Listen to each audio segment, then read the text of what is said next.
哟，这小胖丫又出来压大街了呀！丫丫，我怎么瞧着你比前天更胖了？呀，你吃了什么好东西，长得这样白白胖胖的呀？哎，还别说，丫丫长得白白胖胖的，像观音座下的仙童，在我们村儿可找不出第二个。你见过观音座下仙童吗？像丫丫这样白白嫩嫩胖嘟嘟的吗？可不是见过就这样胖嘟嘟的。在哪见过呢？跟大家说说呗。在陶地主家的观音图上呀，那仙童白白胖胖的。嗨，我还以为你见过真的呢。我怎么没见过真的？眼前不就一个胖嘟嘟的，越看越好看。不胖，是圆润。好，你不胖，一点都不胖，是圆润。我圆润。吴丫丫觉得是众人服软了，迈着小短腿儿得意地走向提着木桶哀号的人。婶婶叫丫丫。我知道你叫丫丫呀。不是，我叫丫丫。啊，丫丫确实长了。不是我长丫丫。胡丫丫急了，为什么二壮娘听不懂我说话呢？她眼神不好吗？看不到自己家豆豆与别人的不同吗？婶儿，我小妹是说你家的豆发芽了。什么？不可能！这时二壮爹提着一个木桶远远跑来，边跑边喊：哎，他娘，你拿错桶了！小心撒豆豆！话音刚落，只见二壮爹的脚不知被什么绊了一下，整个人向前扑去，手中的木桶华丽丽的在空中划了个优美的弧，砰的一声落在地上滚了几圈，半桶豆子洒了一地，黄灿灿的一片。哎呀娘哎，吓死宝宝了！三哥哥，你不拦我？三哥哥拦你什么啦？刚刚你跑的时候拦着你吗？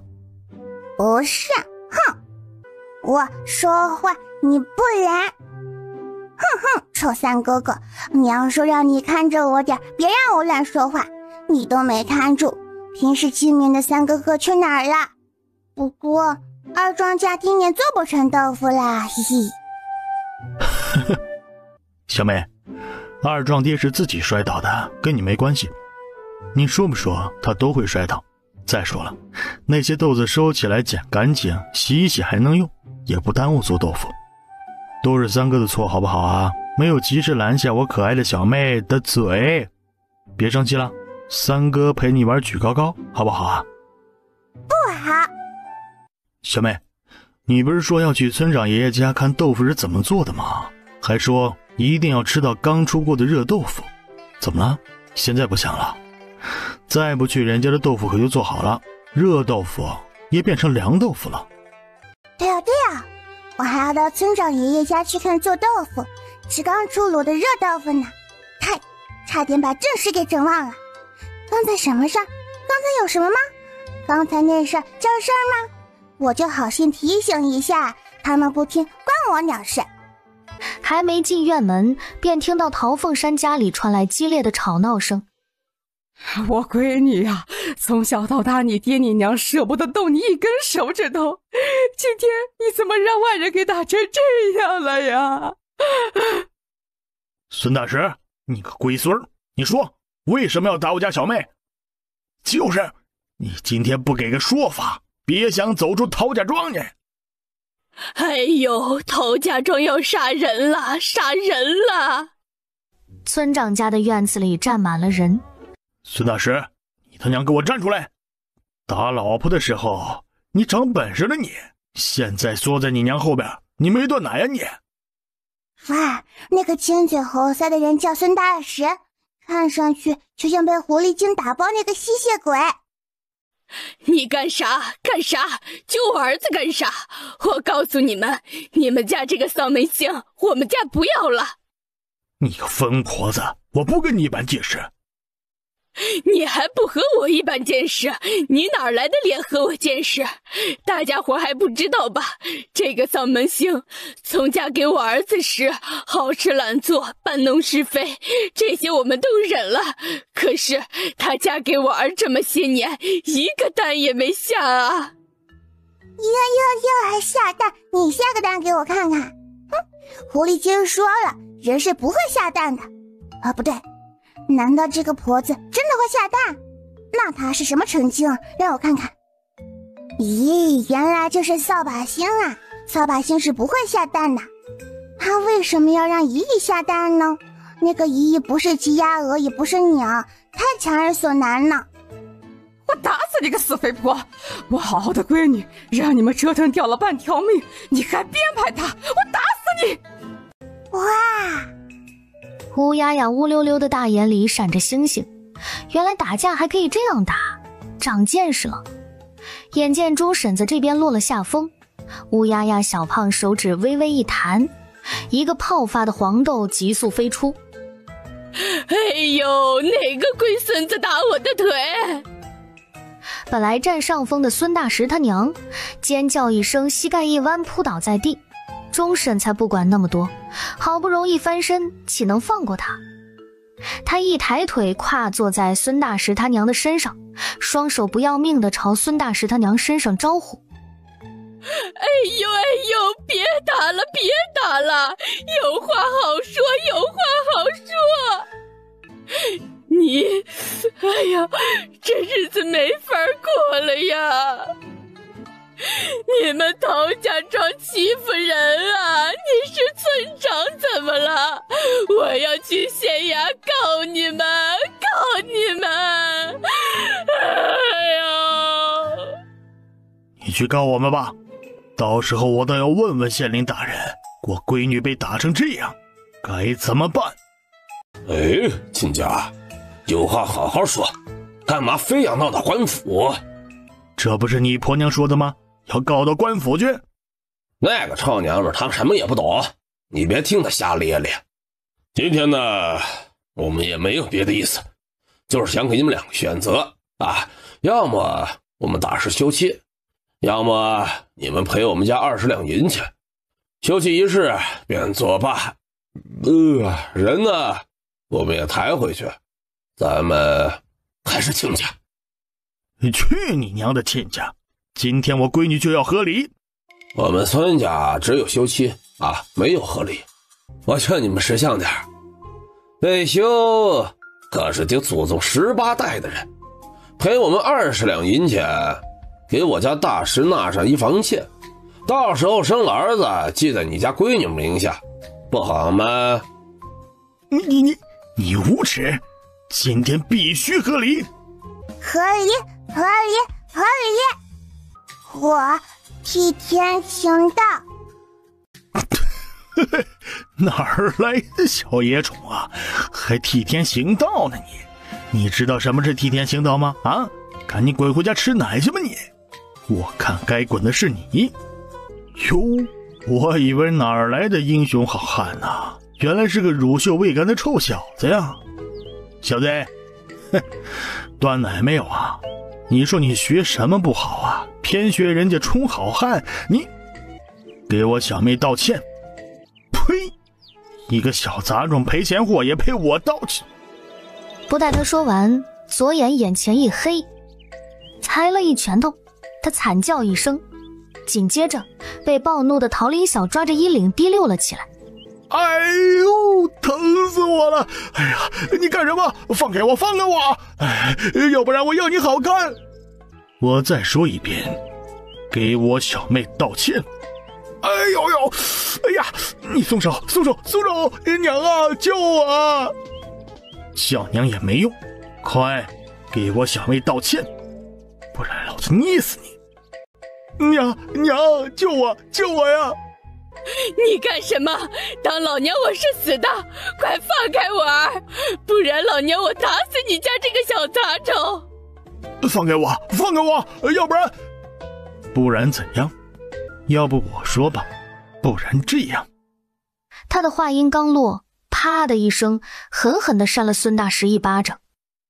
哎呦，你这张嘴是真的很臭啊，喷的粪太多，熏到爷了，该打。说罢，挥手又是一个耳光。你刚才骂我小妹不道歉，又该打。哎呀，娘，救我呀！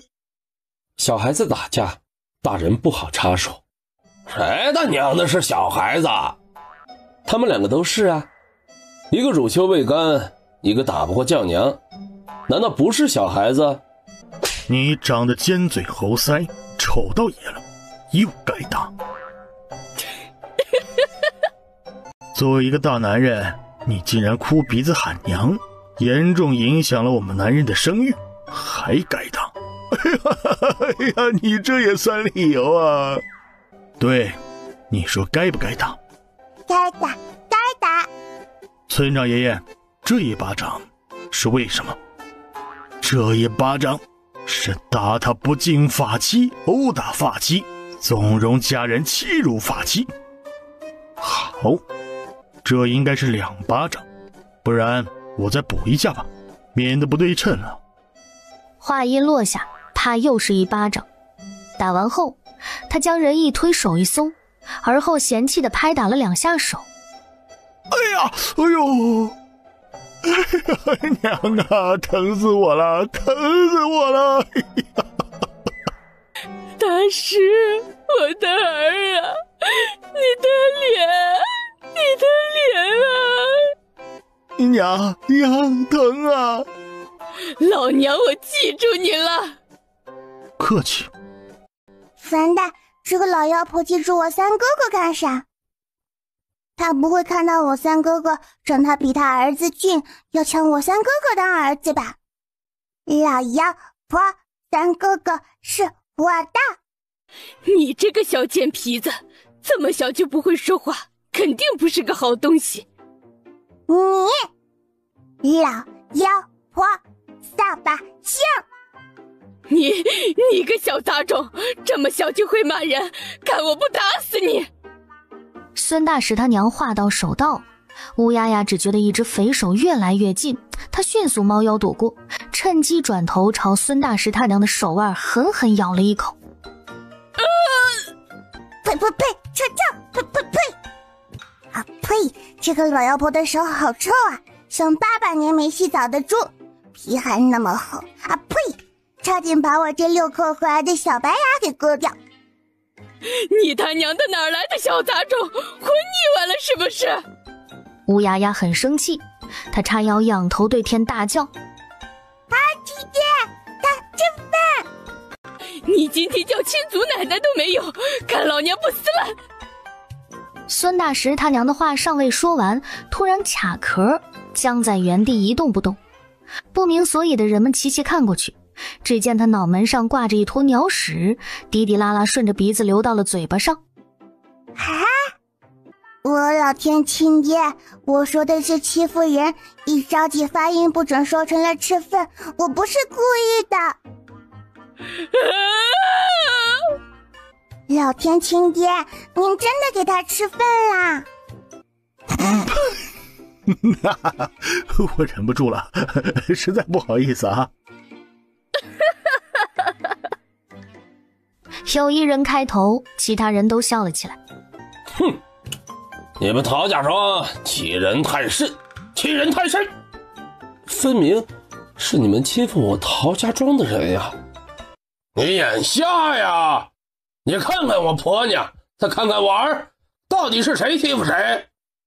可是你看那俩人，一个才12，过了年才13，另一个你要是眼不瞎就能够看出来吧，小奶娃才10个月，只是比其他小奶娃勤奋，学走路说话比别的小奶娃早一些。他们怎么欺负你婆娘和你儿子了？你婆娘一只胳膊都比小奶娃粗大了，好吧？而孙大石他爹被陶洪昌的话气得脑袋一阵阵发晕，陶家庄真他娘的邪门。再说人家小奶娃刚学说话，跟着人学句话咋啦？你儿子上去逗着人家干啥？他一个20几的人和一个10个月大的小奶娃计较，说出去还挺有脸是吧？我怎么了？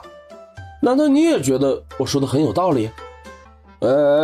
我不喜欢别人这样指着我，再有下次我会忍不住给你掰断。亲家，怎么你一个村长还要躲在村民身后吗？哎，没办法呀，村民们非要主动维护我这个村长，我有什么法子呢？得人心呐，你缠不来。看看，连雀都看你不顺眼，拉坨屎给你吃。呸！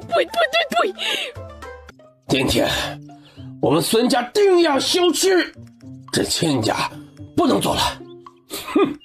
不给你陶家一点颜色看看，你就不知道马王爷几只眼。几只眼？你！孙大师他爹双眼喷火的怒瞪着乌鸦鸦，这到底是哪里冒出来的小怪物？你不知道，我知道，3只。桃李小无语抚额。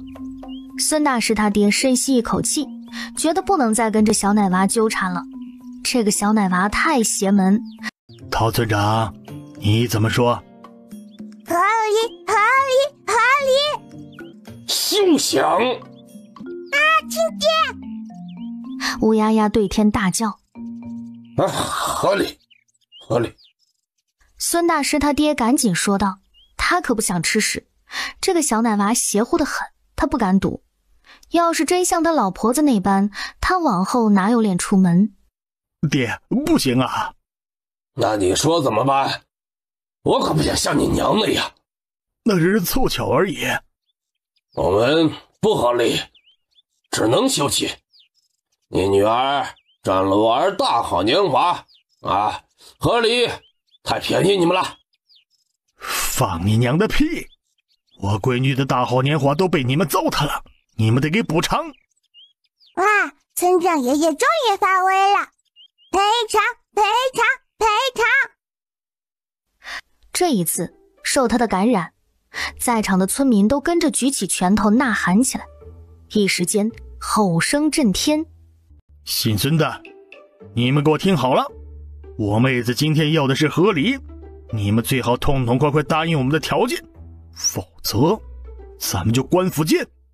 合理，赔偿！陶凤山见状，抚须冷笑，一家子愚蠢无知的家伙。要是让他们知道面前的少年和奶娃，一个能掐会算，一个是太白仙尊的徒弟，他们还不得吓尿。你们陶家庄欺人太甚，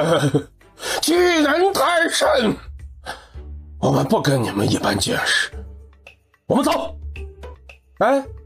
事情还没解决完呢，你们要去哪儿了？孙大师，你要还是个男人，就给我站出来，当面锣对面鼓的把事情解决了。我就不，你叫我出去我就出去啊，凭什么呀？凭现在我还是你的长辈。长辈个屁，你家闺女我都不要了，你还算哪门子长辈？你赶紧给我赔偿，我们立马走人，快点，30两银子，一个子儿都不能少，要不然我就休了你闺女，让你们家一辈子抬不起头来。做你娘的春秋大梦，让我闺女在你们家受尽折磨，我那才抬不起头来。孙大师，你给老子听好了，今天是我家娟儿不要你了，你痛痛快快的给我签了和离书，归还嫁妆，然后赔偿我家娟儿这6年来在你家吃苦受罪的钱和医药费，这事儿就了了。要不然……放屁！哪家媳妇儿不是这么过来的？就你家赔钱货高贵，老不死贱皮子！不要以为你当村长，老娘就怕你！我告诉你们，今天不赔我儿子30两银子，休书我们就不给了，大不了就这样耗着。哼，我儿可以纳妾，照样快活。你家那小贱人就老死在娘家吧！我们走。走，可以。今天我家娟要修复。修复？哈哈哈哈哈哈！真是闻所未闻。你以为你家闺女这是公主啊？你怕不是在搞笑吧？哼，今天就让你知道是不是在搞笑。老大，笔墨纸砚。是。不大一会儿，拿着笔墨纸砚，夹着一个简易的4腿小方桌出来了。陶凤山见状，满意的点点头，自家儿子办事妥当。在众人期待的惊人艳的目光中，一封修复书一气呵成。你们，这世上哪有女子修复一说？这修复不合法律。可是法律中也并未规定女子不可以修复吧？怎么哪都有你？你给我等着，早晚让你好看。我不光早晚好看，中午也很好看啊。哎，今天试不了，谁也不能离开。你到底是算哪根葱？怎么这么爱多管闲事？我三哥哥是人不是葱，你才是葱，你全家都是葱。哼，还是五行缺德的那根葱。小子，听叔一句劝，闲事莫要管，管多了小心遭报应。报应，你才有报应。你搬山倒斗顺物件，花死人的钱，呀，遭到报应了。你家无子皆无后，嘿嘿，没断子断孙啦。陶林晓掐算一番，而后展颜一笑，更令孙大石他爹心中无底。孙当家的，我虽然不知道自己是哪块地的葱，但是我却知道你是哪块地的。你那地头嘛，你那地头不是什么人都能随便去呀。你少装神弄鬼，起开，不要挡爷的道。哎，我说你这人这么大岁数了，咋还欺负小孩子呢？他是小孩子，哪里小了？他岁数小啊，才12，过了年才13。虽然人比你高点儿，但比你小好几轮呢。我不管他多少岁，你们让让，我们要走了。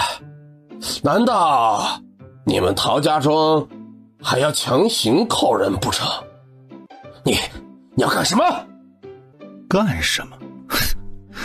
自然是跟你好好聊聊你是哪块地的葱啊，良田的、旱地的，还是沙地的呀？哦，我没算错的话，应该是坟地吧。别说了，你到底如何才能放我们离开？不是我如何才能放你们离开，而是我村长爷爷如何放你们离开。陶村长要如何才能让我们离开？签字，家庄折价30两银子，赔偿30两白银，合计60两，签到人走。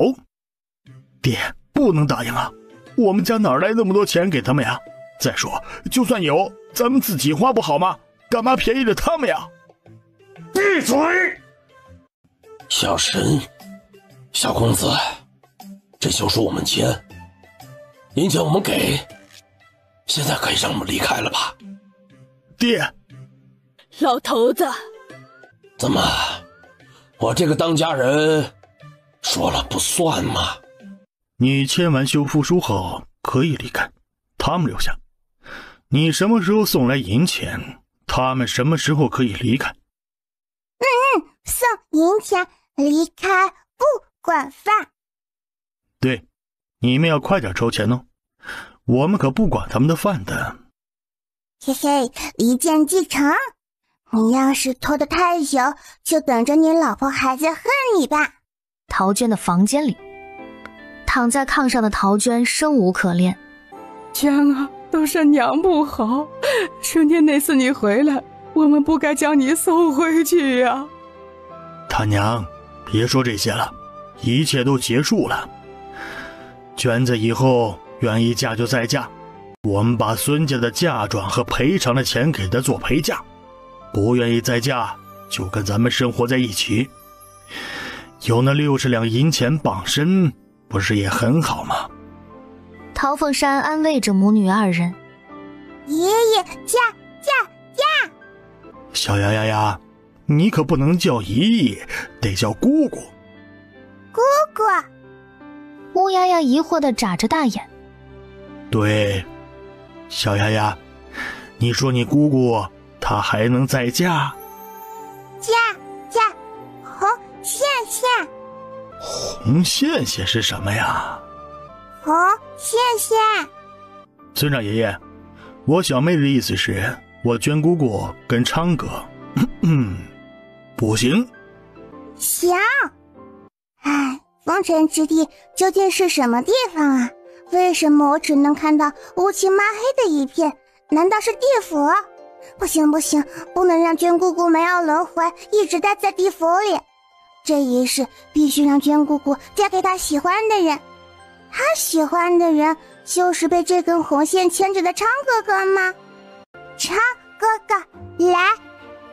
果然呀，这红线不单纯，沾了下主人的心头血。想不到凡人界竟有这样的高人，能避开天道，种下诅咒。宿世诅咒，红线相牵，让他们世世相遇却不能在一起，真恶毒呀！村爷爷，姑姑嫁昌。小丫丫呀，这真不行啊！有些事你还小，你不懂。哎呀，其他事爷爷都听你的，唯独这件事不成。我懂，爷爷说。你是真不懂啊，这件事你就别管了。小丫丫，走，爷爷去做豆腐。你不是要看看豆腐是怎么做出来的吗？不行，爷爷说。哎呀，你这小丫头怎么这么倔呢？这事儿真不行，除了你红尘哥哥，你小姑姑嫁谁都行。不行，真不行！娟姑姑必须嫁给昌哥哥，才能破了宿世诅咒啊！娟姑姑被人下了诅咒，已经轮回9世没有与心爱的人在一起了。这9世娟姑姑真是苦得比黄连还苦，对吧？黄连很苦是吧？狐狸听说她为了追吕洞宾，吃的苦比黄连还苦。现在已经是第10世了，要是还不能和心爱的人在一起，就破不了诅咒，就永远堕入地狱了。不行，走不行！娟姑姑嫁昌。宿世诅咒，听上去令人毛骨悚然。哎呀，小丫丫，你非得逼爷爷我说出来呀！既然都已经到了这份了，那大家都听听吧。洪昌，你也不要怪我阻拦你俩这么多年，我真的是有迫不得已的苦衷啊。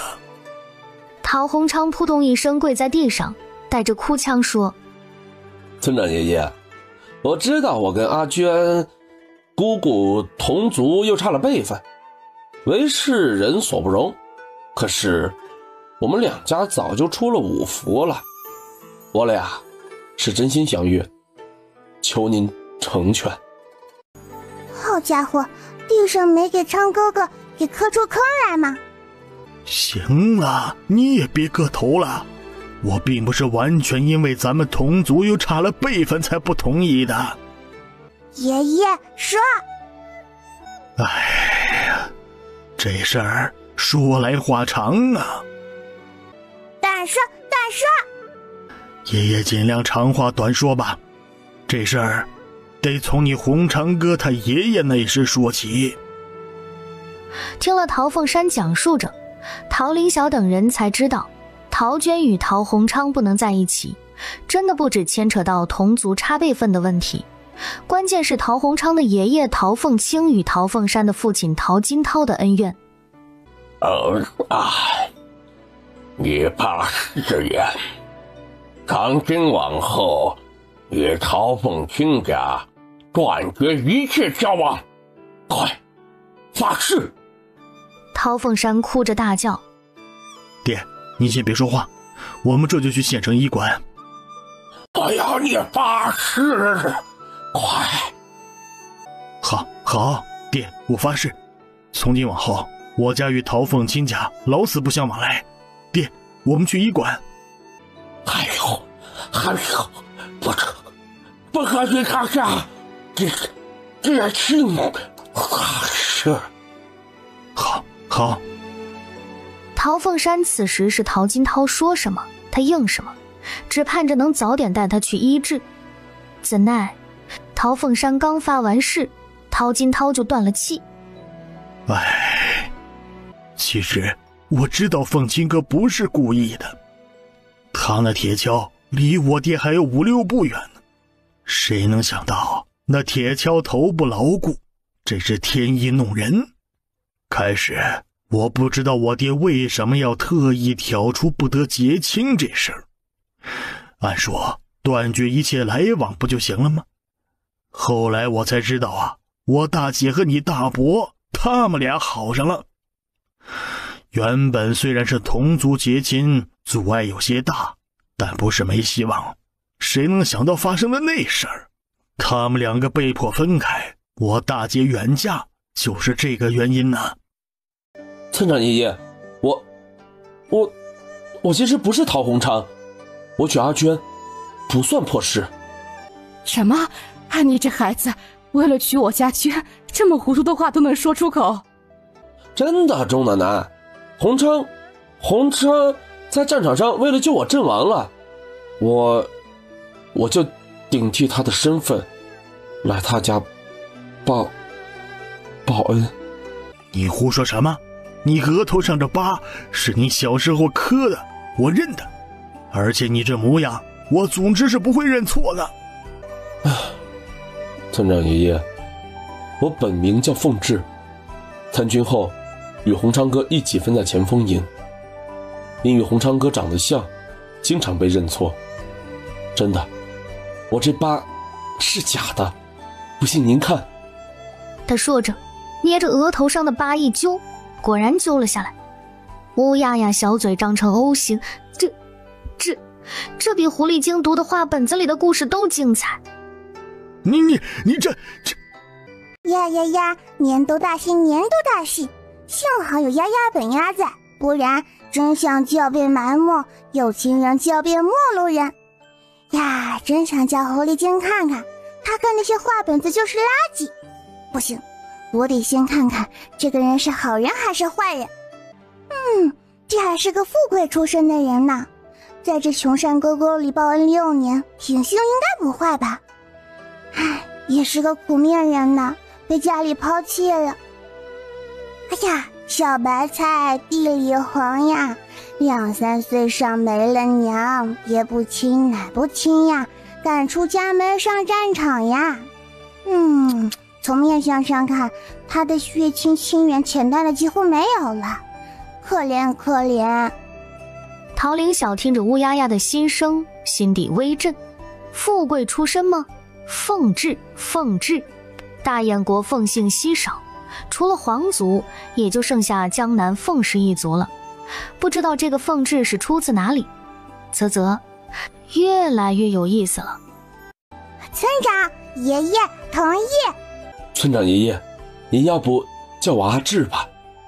那个阿志啊，你看这是整的，你俩这6年，哎呀！那村长爷爷，您同意我与阿娟的亲事吗？我可没说，快收起你那副被人蹂躏的模样。我说什么了吗？我只是想提醒你，别高兴得太早，还是先想想你家那边怎么交代吧。变脸比翻书还快！呀，我终于看到狐狸精说的翻书脸啦！狐狸精是你在天上养的宠物吗？其实我大哥他早就知道了，我刚回来他就认出我不是洪昌哥了。只不过那时候我爹娘身体不好，没敢点破此事，现在已经习惯了这个身份，我觉得没必要再点破此事了。没想到我与阿娟不能在一起的原因是这样，早知道的话我就告诉您真相了。真相该说，我确实早该弄清真相，不然也不至于让阿娟受这6年的苦。谢我，谢谢你了，小胖丫。不怕，是圆润。好，是圆润。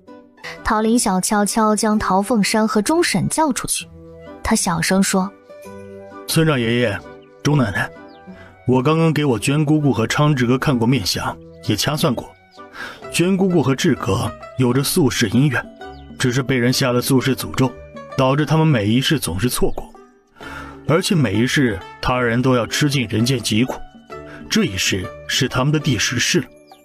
如果他们能够在一起，便会打破那个诅咒，如果不能，那么娟姑姑就怎么样？就再也没有生死轮回，将永世遁在黑暗中，永世受苦。今天的热豆腐乌鸦鸦到底没吃成。回家的路上，路过二壮家的时候，二壮家传来吵闹声。你这个时候往外提尿桶干什么？还偏偏撞在我刚洗好的豆子桶上。我哪知道你把扯豆的坨放在这儿。我真是服了你了，去给我送豆子，你能摔倒洒了，我捡回来刚洗好，你又泼上尿，咱们今年还做不做豆腐了？要不我现在再泡上些豆子，明天做。去你娘的，明天是煮肉。那怎么办？算了，去花花家买1包豆腐吧。哎，行，那我去买。回来，不要以为我不知道你的小心思，我告诉你，没门儿，我自己去。哎，你这人，这老是拿这些成芝麻烂果子的事说事，我是跟他相过亲，这不是没相中吗？闭嘴，哪儿凉快哪儿待着去。陶林晓一时无语，这小丫头怎么越来越像八婆？想不到我们丫丫好机灵啊。是妹妹。好，妹妹，行了吧？没做成。小妹说什么？二壮豆腐没做成，有客人好。哎，只是客人的嘛。胡丫丫眼神微闪，抠了抠羊角辫，卧槽，差点忘了自己已经是人了。可爱漂漂无敌丫丫回来啦！你小妹走路不稳，你就不能抱抱她吗？白长了个傻大个。进了堂屋，乌丫丫一眼看到端端正正坐在陶宇安身旁的凤一。一叔叔好。我比你大哥才大3岁呀，叫一声大哥怎么了？见面就叫叔，我有那么老吗？小姐好啊，我奉小主子之命来给你家送节礼了。礼物什么？二哥哥给你念念。每念一样，乌丫丫便煞有其事地点下头，听得异常认真，听完只记得好吃的。我主子说让我给你这个，他说你知道该怎么做。你什么时候回去啊？要是事情办得顺利的话，我明天一早就走。行，我看看吧。娘，我跟小妹从外面回来，有些冷，进屋里暖和暖和，你们先聊。8成是找到在她身上借孕的人了，这可能就是按你说的取了对方的头发，还真是这小纸包里就是那人的头发。看看玉玉。随即炕上出现一小堆玉佩，有20-30块。陶林晓拿起一块翻看着，真是绝世好玉，小妹竟然一下子能拿出这么多。乌丫丫捏出纸包里的头发，挨块玉佩上放了放，那块玉便到了手中。乌丫丫将头发缠在那块玉佩上，结了一串繁复的手印，看得陶林晓眼花缭乱。最后她双手合起，食指并拢，唰地指向玉佩。唱。头发和水柱都进去了，怎么进去的？我能啊，你不能。我可以学啊。伶俐学不会。这就行了？当然行了，只要他贴身佩戴，不出3个月，被借走的气运就能回来，对方会被反噬。就他那贱兮兮的样子，要不是曾经给了我一块玉佩，对我修炼，玉佩，嘎嘎嘎嘎嘎！胡丫丫看着玉佩，直接笑出了鹅叫声。嘎嘎嘎！这就是他给我那块玉佩，里面浓郁的灵气已经被我用来修炼了。嘿嘿，他这是自己救自己啊！我这里的玉佩都不匹配，只有他给我的这块正好用。这真是种什么瓜得什么豆。哼，石皇子，老子记住你了。凤，贼心。三哥哥成种瓜瓜得豆豆。是种瓜得瓜，种豆得豆。县城，南府。南叔，小丫丫，你怎么来的？你爹娘带你来的，还是你哥哥们？丫鬟怎么也不通传一声，真是一个个太不像话了。没有人带我呀，你的丫鬟也没办法通传，因为我在你的梦里呀。你在我的梦里？是的呀，南叔叔，你是不是很惊喜？是不是很意外？我梦到你了？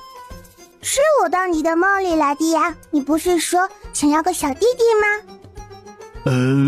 我不是想要个小弟弟，我想要个儿子，闺女也行啊，像你这样的。像我这样的你就要不着了，本丫是独一无二的。那比你差一丢丢也行啊。嗨，南叔，你还没媳妇儿呢，想太多了。媳妇儿我有啊，在西跨院10几个呢。他们不是。不是？怎么不是啊？哎呀，这你就不懂了，我可不像你爹惧内，就你娘一个妻，我南城可是有3妻4妾的。惧内是什么？这惧内就是怕娘子，娘子就是妻子。嘎嘎嘎，你都没有妻。明天上午城南，你妻到你怀里来，妻来儿来。嘻嘻一笑，摇摇晃晃跑了。南城急忙翻身追上去。哎呀，小丫丫，南叔我还有事要问你呢。小丫丫，哎呦！扑通一声，南城掉在了地上。哎呦！明天上午城南吗？南府北院，金钱盘坐在炕上，睁着朦胧的双眼，在跟眼前的3枚铜钱较劲。不对呀，我明明算的是今天有贵人来，为何子时已过还没来呢？自慢，哎呀，烦死了！哎呀，好困呐，不能睡，睡着早上又得一身臭，真是够了！老子最烦的就是洗澡了。他嘴里不停地叨念着，眼皮越来越沉，慢慢合上。老徒弟。哎呀，谁呀？嘿嘿，你师父我呀。哎呦，师父在上，请受徒儿一拜。跪地，磕了3个响头，然后嘿嘿笑着。老徒弟这几日可好呀？还好吧。你是不是有什么事情瞒着为师？没有啊。那我算算。哎呀，师父，我想起一事来，就是不好意思跟师父说。说。师父啊，我得病了，得大病了，恐怕明年真要受尽了。什么病呀？就是每天早上起来总是一身污渍，浑身恶臭，不洗3遍都洗不掉那味儿啊。哎，老徒弟，你管这个叫大病？你不会连这个是怎么回事都不知道吧？师父，我应该知道怎么回事吗？你说说你，就你这资质，还敢说自己曾是国师的徒弟？国师眼瞎吗？选你这榆木疙瘩当徒弟。哎，师傅，你可真神啊！我前师傅他就是眼睛瞎的呀。你前师们不会都是瞎子吧？哎呀，师傅，说您不是神，徒儿都不信。我前师门还真叫古木门。你那前师们的人是不是全是瞎眼的？也不是全，家里的杂役眼不瞎。你前师傅逐你出师门，也不全是因为你命理不好吧？哎呀，师傅，您说话溜道了，真好。现在可以正式教授徒儿了吧？你回答问题。是徒儿的前师傅发现徒儿不是瞎子。你前师们连个丹药都没有吗？你连你自己吃的洗髓丹都不知道。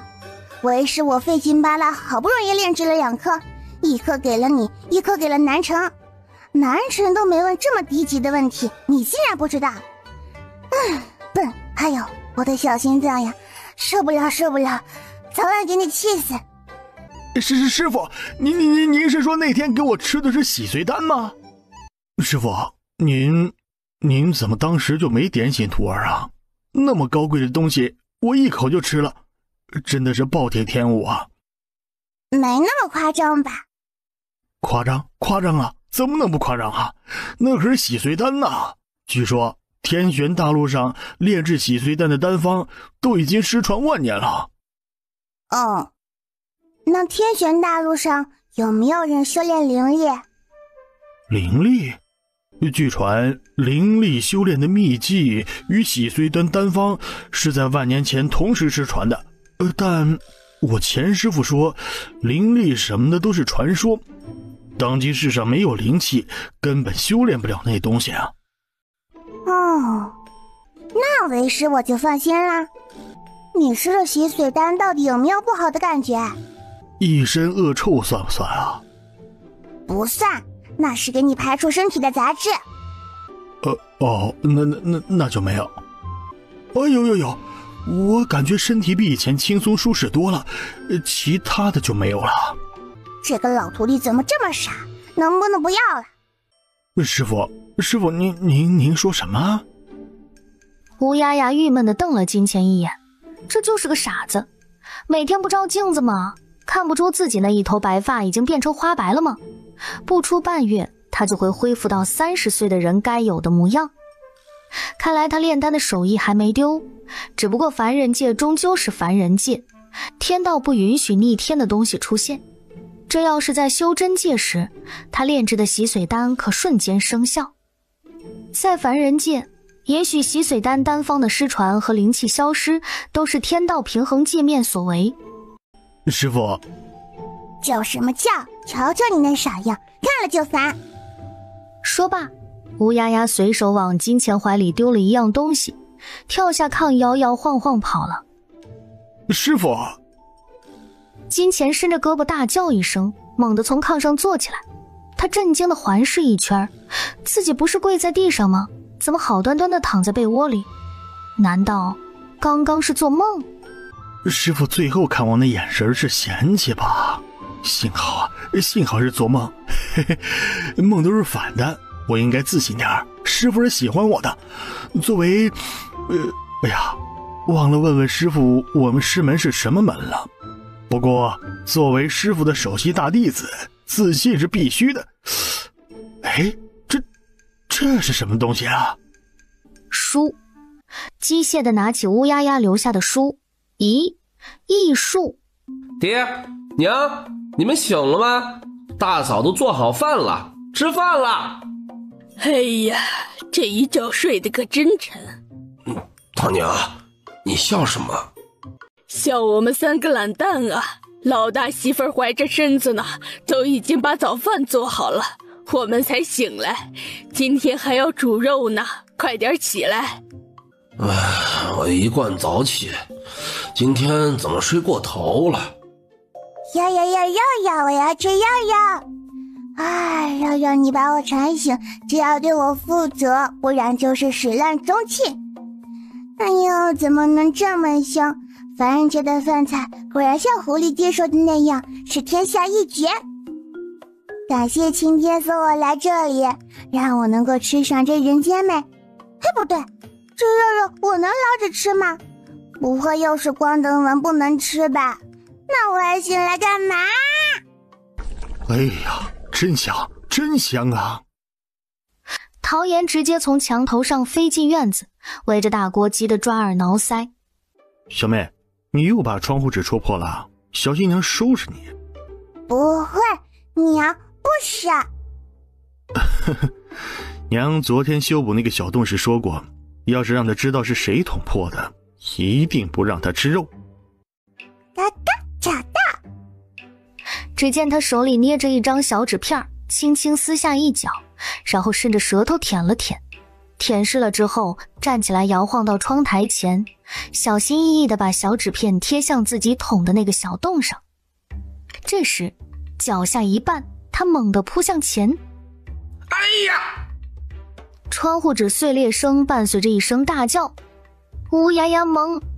窗外，陶凌晓急速向堂屋门口移去，窗前只剩下捂着一只眼睛的陶凌霄。你们在干什么？好啊，可让我逮着了！原来这窗户纸上的洞是你捅的，今天这肉你就不用吃了。娘，不是我就是看三哥在这儿呢，想看看他瞅什么，真不是我。你看看你三哥在哪儿？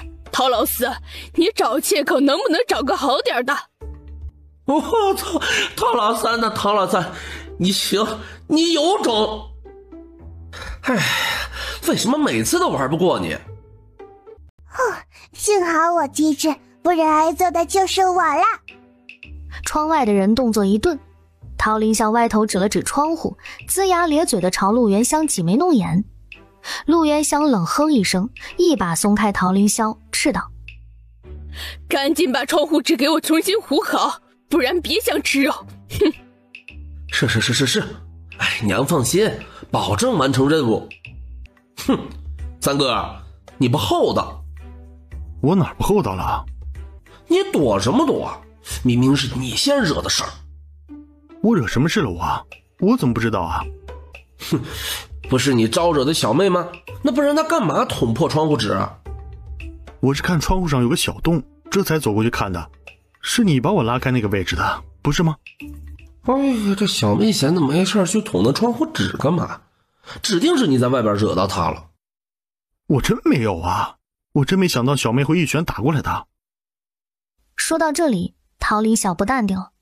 难道小妹要打的是他，结果被好事的老四给挡了劫？小妹打得这么用力，难道是对自己有什么不满？自己哪里做得不好了吗？嘿嘿，三哥，我跟你说，小妹那可聪明了，她不是故意打那一拳的，她撕了块纸舔湿了，想糊死那个戳破的洞。你俩在干嘛呢？还不快去糊窗户？这是嫌不够冷吗？要是把你小妹冻坏了，老娘揭了你们的皮！哎呀，娘，我们错了，我们马上。哼，看在你们知错就改的份上，老娘就饶了你们。知错能改就是好孩子，把窗户给我糊得妥妥帖帖，准许你们吃肉。他娘，你这教育孩子真有一套，今生能娶你为妻，真是我的福气。你就偷着乐吧，这边不需要太多人，我跟老二弄就行。你去看看豆腐冻的咋样了，冻好就收起来埋在那雪堆里，再去问问老大儿媳妇现在怎么样了，实在不行去请万人大哥来看看吧。陶老四，你能不能向你三哥学着点，带点眼色？没看到你小妹那衣裳都照头了吗？你说说你俩双胞胎在胎里一起长大，咋差别这么大呢？唐老三，是不是在阳胎里你抢我的吃食了？四弟，你别无理取闹好不好？我无理取闹？我老四，你胆肥了哈！陶老三是你叫的，你真是越活越回去了，是不是不打谱吃？娘，我错了，错了，三哥，我的好三哥，我错了，请你原谅。哇，四哥哥这认错的速度也太快了吧！他不会是惯犯吧？狐狸精说，只有干熟了一件事才会张口就来。像我从来没有做过错事，今天做错了一件就不好意思开口认错。哎呀，好难为情，我要怎么说呢？吃饭前，他郑重地承认了自己捅破窗户纸的错误，还跟陶凌霄道了歉。娘，我能吃肉肉？当然能，我们丫丫是知错能改的好孩子哦，娘特意给你做了好吃的肉肉。翌日，两个人抬一笼，对，一个人根本拿不动。娘，那程一只鸡。咋啦，闺女别慌。哎呀，小丫丫，你怎么一见南叔就跑啊你？南兄弟，您来了，您这是？嘿，安哥，今天不是上年鸡吗？我家鸡多的吃不完，所以就给你们家送2笼来，独乐乐不如众乐乐嘛。按说谢梅应该用头猪，我这不是一时没买到吗？所以就用鸡代替了。谢梅？谢什么梅？嫂子，您把这些鸡收起来吧，我跟安哥说说话。小侄女啊，谢谢你做媒啊。不谢。嘴上说着不谢，心里却暗戳戳的整活开了。我这是捡了个便宜没，咔咔。那个姐姐本来就是你的正缘啊，我不过是让你们2个提前相遇而已，这样姐姐就不会吃很多苦了。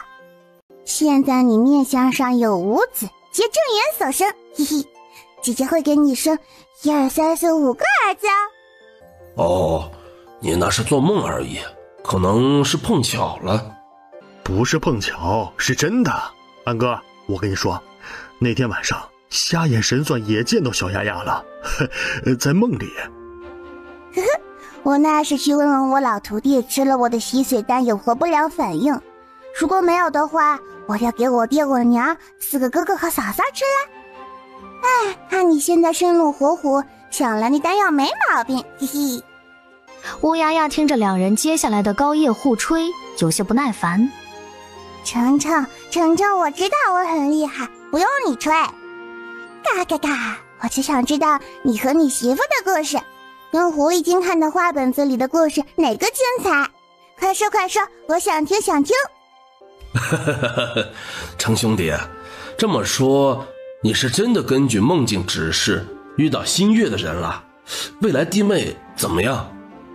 真的呀，这多亏小侄女指引。昨天啊，我跟你说，昨天南城按乌丫丫的提示，漫无目的地走在城南的大街上，刚一回身，眼前便光影一闪，砰的一声，与人撞了个满怀。他下意识地揽住了对方，待看清对方的容貌，瞬间惊艳了。只见对方肌肤胜雪，眉目如画，如同仙女下凡。他抱着对方怔怔地看入了神。乌丫丫的话不停在脑海中盘旋。明天上午城南，你骑到你怀里来，骑来而来。放开他，他不是你能碰的。我不能碰，那你能碰吗？屁话，她是我们爷看上的女人，只能我们爷碰。哼，你们爷看上她呀，那人家姑娘愿意吗？我不愿意。你听见没有？人家姑娘不愿意。哼，你他娘的哪儿冒出来的幼稚鬼啊？她愿不愿意有用吗？你大概不知道吧，在灵山县，只要是我们爷看上的，那就是我们爷的。是吗？要不咱去问问县令大人，灵山县何时有这律法了？哎，过路看眼的别光看呐，大家说有没有听过这条律法？没听说过。人群众中不知谁喊了一声，接着喊声此起彼伏。都闭嘴闭嘴！梁子，记住这些人，哼，到时候一个也跑不了。围观的路人闻言四散而去。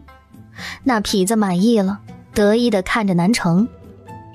我劝你识相点啊，别多管闲事儿。县令大人回京过年去了，护不着你。哼，现在灵山我们爷说了算。哼，这是老虎不在家，猴子称大王啊！是又如何？小子，怕了吧？怕了那就快让……哎呦！那痞子话没说完，突然闷哼一声，而后双手掐住自己的脖子，不停地呜着：“你他娘的背着背篓满街窜，找死！”南城淡定一笑，手猛地一甩，核桃大的物件脱手而出。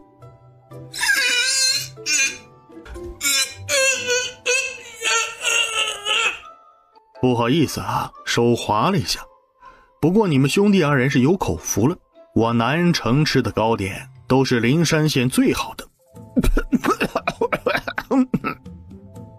那痞子听到南城的名号，一紧张竟将卡在嗓子眼的糕点吐了出来。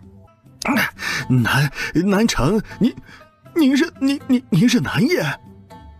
哼，连大爷我都不认得了。嗯，刚才跟你晓之以理动之以情的，你他娘的听不见人话，非得逼着大爷我动武是不是？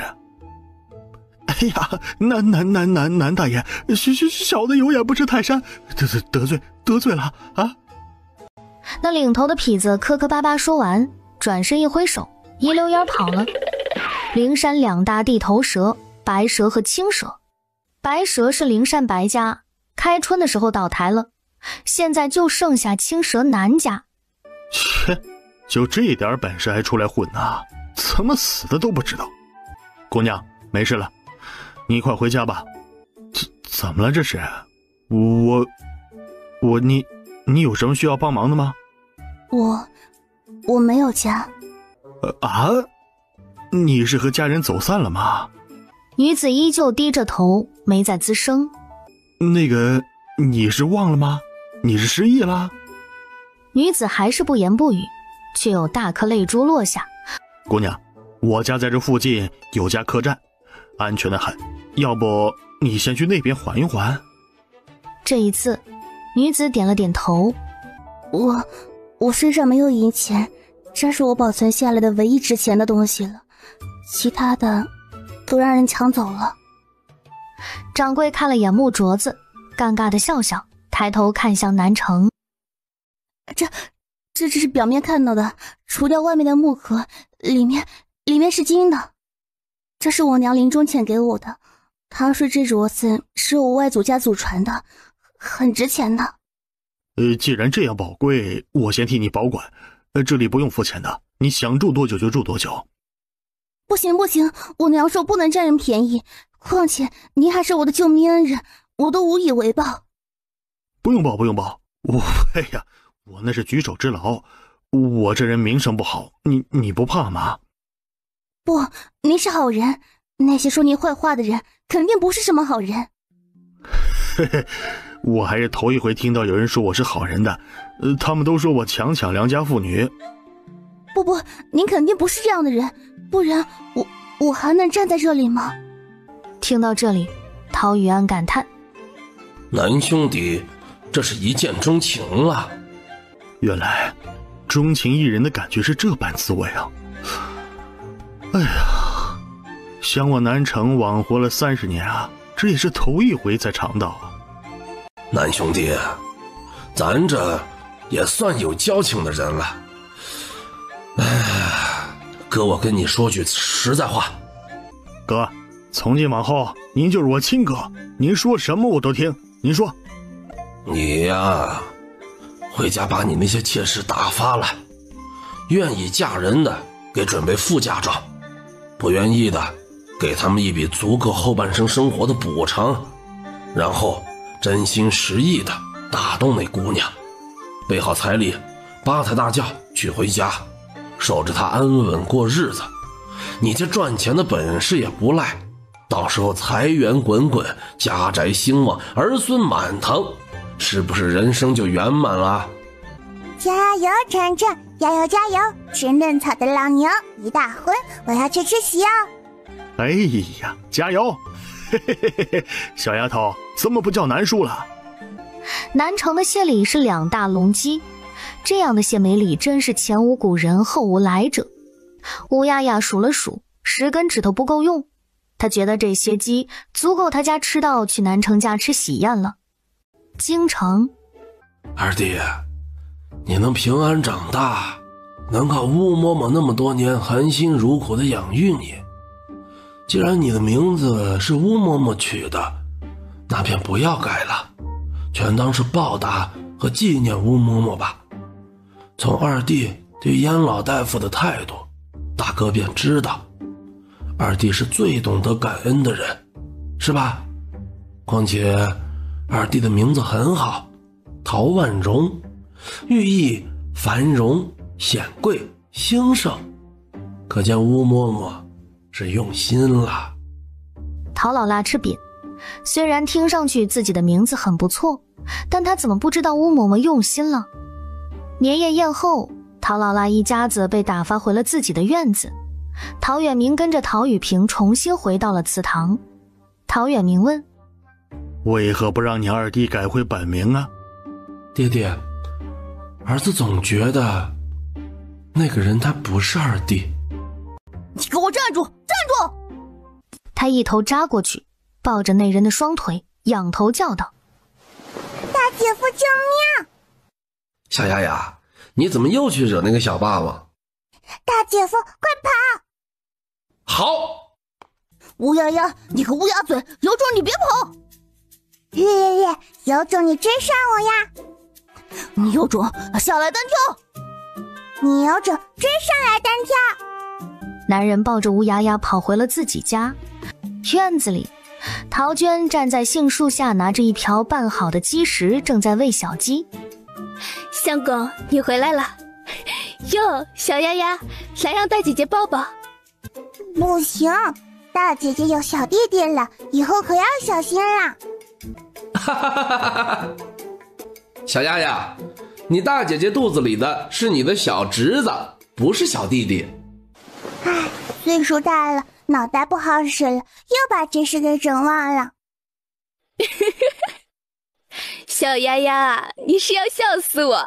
就你这岁数还敢说大，那满村的爷爷们要不要过了？嘻嘻，我比少年大啦。对对对，我们丫丫说的也对，是比去年大了。啊，等着啊，大姐夫就给你拿肉干吃。在乌鸦鸦的小米牙跟第一块肉干大战300回合的时候，隔壁陶凤山家传来吵嚷声。村长，您给评评理，您看看我家二壮这头，差点就开了瓢了，这就是被陶夫子家的小闺女给祸害的。万人大哥说，差一点点就破相了。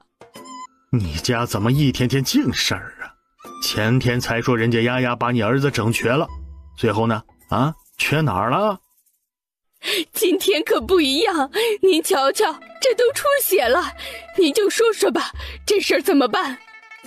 你问过二壮这是怎么回事没有啊？可别像上回一样，上来就给人家扣帽子。这还用问吗？大街上好多人都看到了，陶夫子家的小闺女跑得跟兔子似的。你说这事要是与她无关，她跑那么快干什么？铁定是她干的。他那么小，他能干啥？说不定是你家老二自己不小心摔了，赖在人家丫丫身上了。你可不要忘了，这2年你家麦子年年高产是怎么来的？村里的作坊哪来的？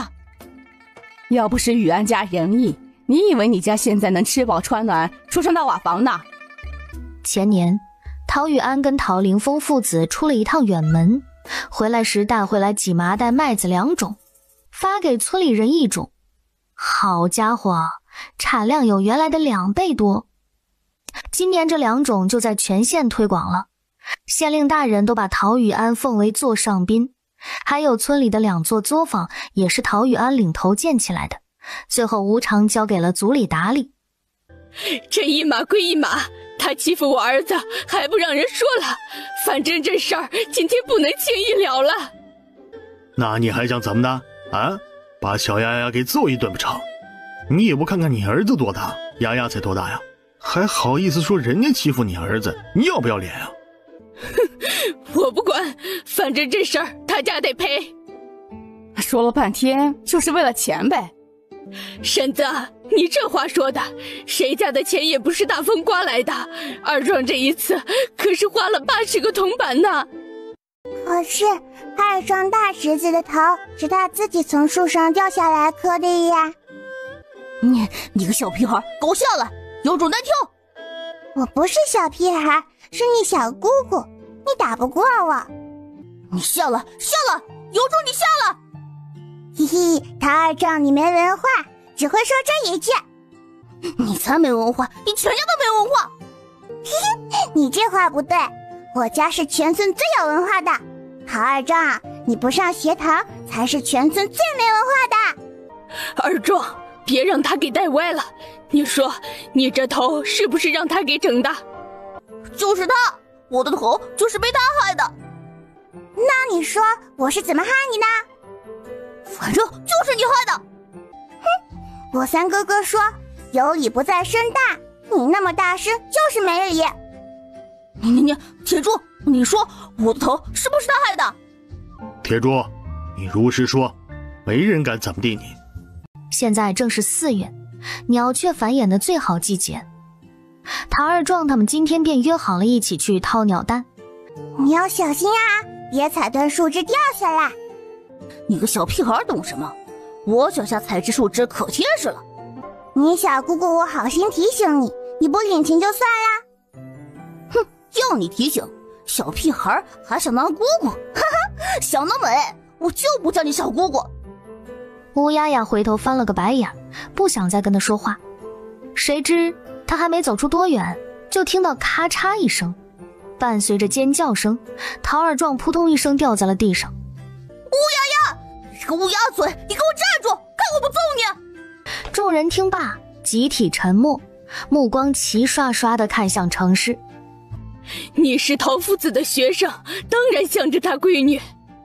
程婶婶，我说的都是真的，不信你问我的小伙伴们。其他几个孩子见众人看过来，纷纷点头。他就是个乌鸦嘴，就是他咒我的。哈哈哈哈！他要是有那本事，边境都不用打仗了，把小丫丫往那儿一搁，去咒帝国就行了呗。你看看你都跟什么人玩，没有一个实诚的。你凶我干什么？不是你让我跟他们玩的。你说跟他们玩不用上学堂也能学到东西，省钱还得好处，什么一举两得。好啊，程氏，原来你就是这么教孩子的呀。村里的学堂现在免束修，每家每户只要负担孩子的笔墨纸砚费就行了。这样的大好事去哪里找啊？你可倒好，一直说孩子小再等等。你看看他哪儿小了啊？比铁柱还大1岁吧。在村里像他这么大的孩子，有的都升到中班了。你今天竟还想教着孩子说谎，真是不可理喻。二壮他爹呢？那个谁，去把他给我找来，我今天非得好好问问他到底怎么当家的。三叔，这就不用叫孩子爹了吧？不叫行吗？我看你就是缺管教。是，三叔说的是，我回家一定好好管教二壮。我说的是你。那个三叔，我不让陶夫子家赔钱了，还不行吗？你他娘的听不懂人话是吗？我说的是赔钱的事吗？你还不让陶夫子家赔钱了你？他家凭什么赔你钱呀？你得赔人家钱。我刚才回来的路上听那个谁跟我说，你家陶二壮把人家小丫丫追得满大街跑，跟被狗撵了似的。要不是碰到我女婿，这时候头破血流的恐怕还要再加上一个小丫丫，你简直是不知所谓啊！程氏听闻陶凤山一席话，尴尬了。最后跟村长保证，过2天一定把陶二壮送到学堂去，又跟吴丫丫道了歉，才悻悻地领着陶二壮走了。你给我等着！你小姑姑我等着呢，来战吧！乌龙事件结束，乌鸦鸦也要回家了，他还要回家哄小侄子呢。唉，人长大了就得有责任心。像他今天要不是去山脚下给小侄子摘刺泡，也不会遇到这些麻烦事。丫丫妹妹呀，先别走，把这些肉干拿上。不行不行，大姐夫，我不能要。哎，丫丫妹妹，你是不是嫌弃这肉干不好吃？不是，大姐夫做的肉干可香了，很好吃。不行，我不能要。母娘说过，不可以随便要别人的东西。那不行，丫丫妹妹必须拿着，大姐夫又不是别人。哎呀，不行，真的不能要。乌鸦鸦不止摆手，连头都摇上了，眼神却斜着自己的布兜，眼里闪过小星星，直到把他左右2个布兜都塞满，凤至才停了手。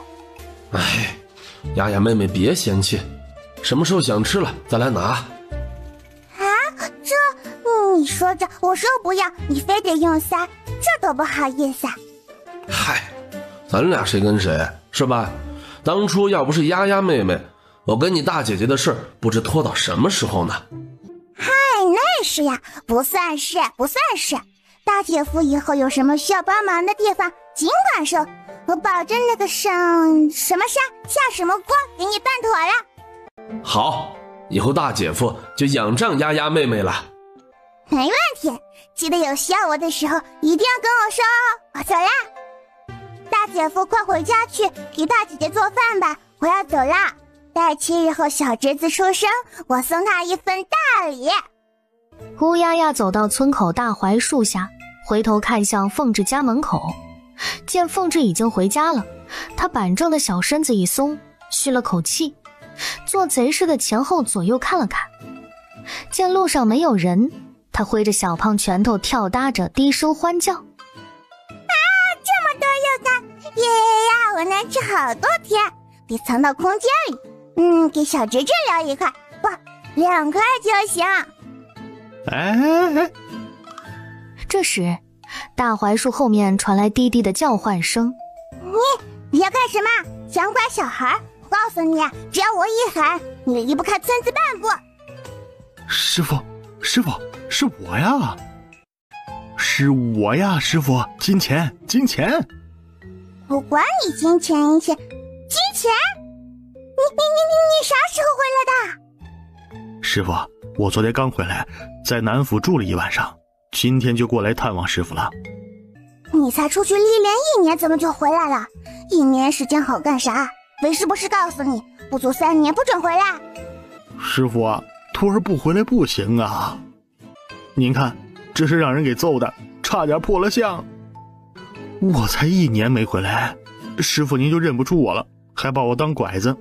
这要是3年不回，那师傅会不会把徒儿忘到九霄云外去啊？你这是给为师带的礼物啊？师傅，礼物我是给您带了几件，不过这些都是我的行李，我是来投奔师傅的，要待在师傅身边学本事，孝敬师傅。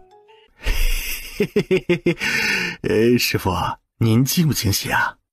我惊喜个鸟！是历练3年，为师的话你都放屁了。那时候师傅说家里没有地方给徒儿住，才打发徒儿出去历练3年。现在师傅家里以迅雷不及掩耳之势盖起了5间大院子，这怎么着也有间能装徒儿的吧？就是柴房也行啊，师傅。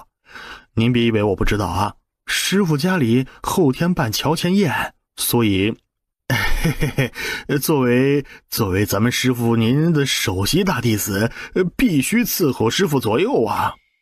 乌鸦牙皱眉看着他，这老徒弟出去历练1年，别的本事长没长进不知道，这嘴皮子真溜了不少。师傅，您现在家里房子那么大，肯定需要人打理吧？徒儿我可以算一个人啊，到时候可以少买一个下人，那就省一份钱不是吗？不，我一个人可以顶3个人，少买3个下人都成啊。而且徒儿还可以出去摆摊算命、看雨风水、开坛祈福，到时候赚的钱不都是师傅您老人家您小人家的吗？嘿嘿嘿，这一正一反，师傅是稳赚不赔呀。师傅，您想想，是不是这个理儿啊？你真的一个顶3个？是真的啊。你赚的钱都给我，给为师啊？对，住柴房也成。没问题。那你喜欢吃肉肉不？喜欢。不喜欢，我的肉肉都给师傅。会唬小孩子不？会，特别会。那成，你跟我走吧。快走，磨蹭什么呢？这2天还要抓紧收拾新房呢。师傅您先请。哇呀，师傅，咱们家建得这么大呀！这人可真是自来熟，还我们家，这分明是我家。不大呀，怎么就大了？我家有4个哥哥，1人1进院，我爹我娘和我1进院，还有客房花厅，后面我还会有1、2、3、4、5、6、7、8、9、10个小侄子，1、2、3。师傅，您确定要有这么多侄儿？是的呀，我大哥哥家3个，我二哥哥家2个，师傅啊，您还是先别说了，再说下去，您家都快变成和尚庙了。怎么可能？我还没说完呢，我将来还有3个小侄女呢。呀，这人是谁呀？师奶奶好。闺女，你又收了个徒弟？师傅，没有。乌鸦鸦和金钱同时开口，乌鸦鸦白了金钱一眼。你先说。师傅，您又收徒弟了？是不是徒儿哪里做的不好啊？你是金钱？师奶奶，就是我呀，金钱。嘿，师奶奶，徒孙我是不是英俊了许多呀？是，英俊了，也精神了。师奶奶也越来越年轻了，像没成亲的大姑娘。他的话音刚落，身后传来不悦的干咳声。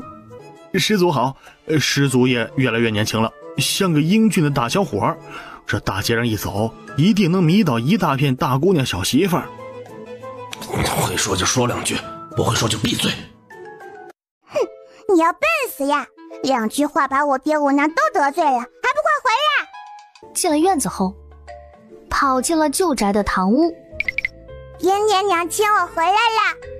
外面那个是你徒弟吧？你不是打发他出去历练了？怎么才1年就回来了？爹，您前段时间不是说要买人吗？您可以少买3个。我那徒弟说他1个人可以顶3个。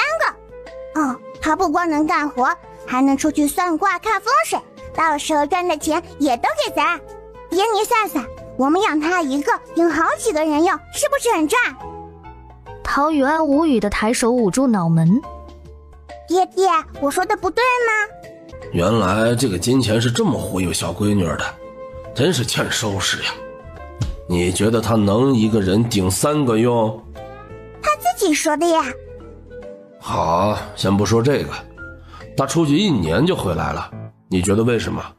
他被人打了呀。他为什么挨打呢？这家伙挨揍不会是因为嘴贱吧？就像刚才说师奶奶像大姑娘，说师祖像小伙子，话是这么个话，但你作为一个晚辈，也不能大大咧咧说出来吧？乌鸦鸦莫，吃饭了，你也来，等吃了饭再给你安排1间房。谢谢师奶奶。经过2年打拼，陶家现在已经今非昔比。陶家不止在县城置下了16间铺子，在府城也有6间，另外还有3座大型作坊。陶家俨然成了灵山县迅速崛起的新贵。如烟，这2年你跑哪里去了？怎么？你怎么和他在一起？协林大人，您这是干什么呀？您吓到我夫人了。他们不是亲戚吗？怎么搞得像是要打架一样？陈真这是什么态度？难道不担心得罪长辈？难道他们2个是亲戚？他二师兄，您认得南兄弟的媳妇儿？他是他的媳妇儿？是呀，2年前南兄弟成亲，不是还给您下过帖子？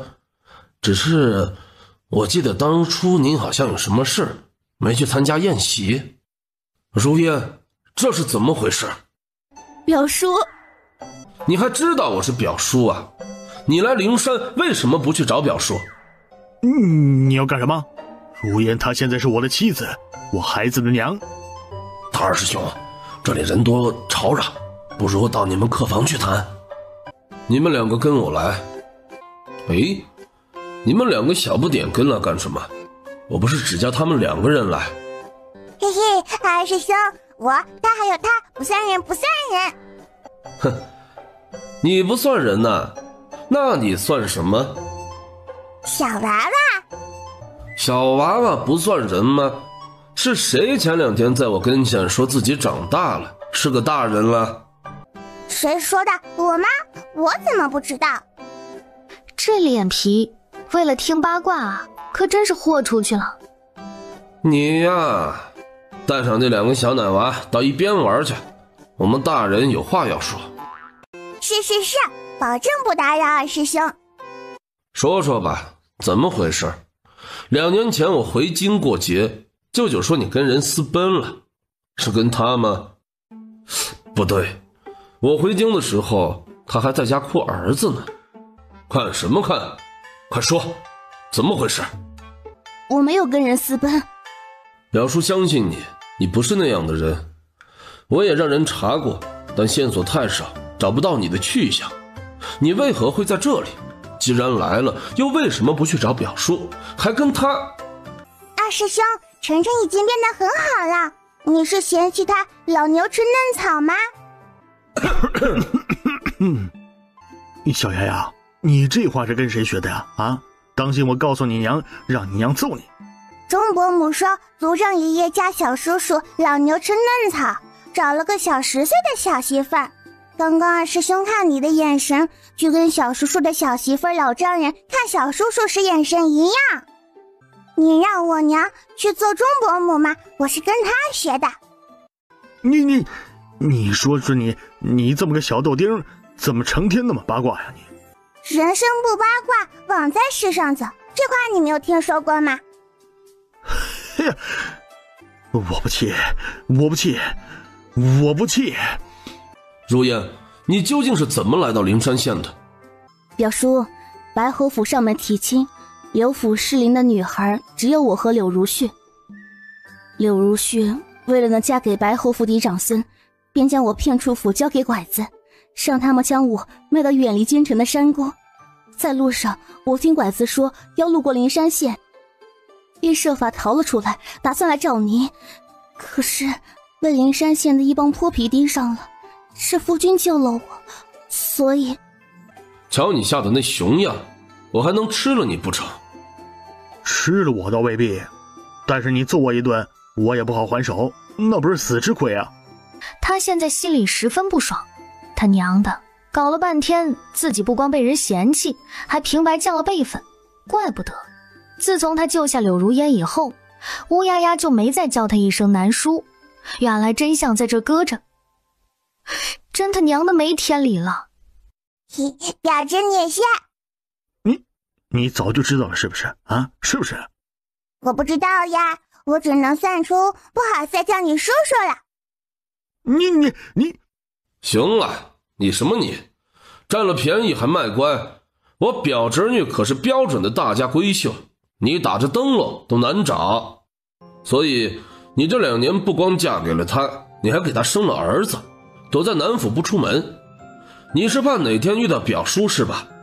你行啊，吃亏的时候怎么没这么多心眼儿？你知不知我表嫂她想你想的都卧床2年了，你大哥也与你爹闹翻了，现在你爹那个平妻和他的一子一女在府里可是耀武扬威。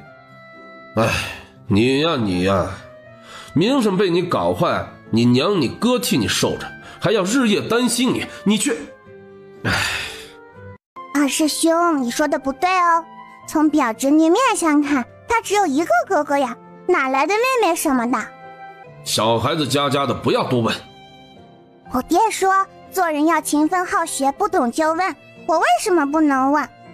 小丫丫，这事儿吧，他不好回答你，但我可以。你大概不知道，在他们那些有权有势的人家呀，男子呢都不只娶一个娘子。表侄女婿，你要叫我小姑姑哦，礼不可废。不过听你这么一说，我懂了，就像以前的你一样，有好多个陶大麦，他们争着给你生孩子，每个孩子的娘不同，但爹都是你，对吧？哦，不对，也不对，陶大麦给你生的儿子爹也不是你。南城咬牙切齿，眼里燃着熊熊烈火。这个小屁孩平时不会论辈分，今天怎么整得门儿清？还有，说是就说是，干嘛要揪着他不放？你们在笑什么呀？我们没笑，是你看错了。笑？表姐就是只有一个哥哥呀。是的，小姑姑，我确实只有一个亲哥哥，还有一个妹妹和一个弟弟，是我爹的平妻生的。不对，你根本就没有其他兄弟姊妹。小姑姑，你是说你婶儿不，你表侄女她没有同父异母的妹妹和弟弟？是的，表侄女她没有一个爹爹生的妹妹和弟弟，她只有一个爹爹生的大哥。哎呦，表侄女爹爹头上种草了，种草啦！青青大草原，野花朵朵开。头上种草是啥意思呀？程程，你怎么连这个都不懂，真衰！哎，大人的事情太复杂了，且带你们玩去。丫丫妹妹，你把辈分又搞错了。不可能。那，你左手牵的那个是你小侄子，右手牵的那个是你表侄孙子，没一个可以叫你姐姐的。我去，为什么每次都搞错？人间的事情真复杂。